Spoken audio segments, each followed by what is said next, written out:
his opening remarks, may we call on PCSO General Manager Melquiades A. Rojas.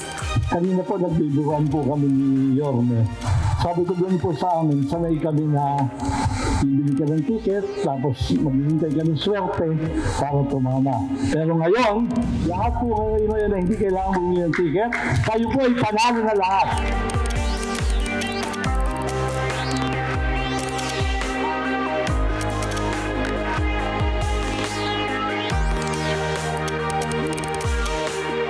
Kami po ay nagpapasalamat sa ating mahal na Pangulo. Mr. President, ito po yung bilin ninyo na dalhin ang serbisyo sa taong bayan.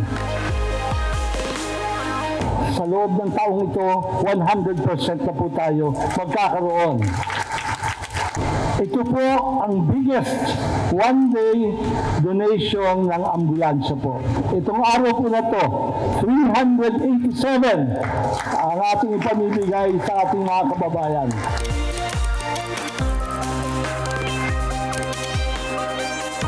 Ninyo, ang pangako sa akin, ang instruction ko kay GML Mel Robles ay sabi ko sa kanya, kailangan by the end of the year, masabi na natin, by the end of 2025, masabi natin na lahat na ng cities and municipalities ay nabigyan na natin nitong patient transport vehicle.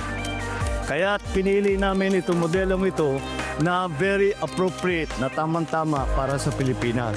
We will continue to do this and hindi namin ititigil ito hanggat lahat ng pangangailangan ng ating mga LGU ay nabigyan na natin, natugunan na natin ang kanilang requirement para dito sa mga patient transport vehicle na ito.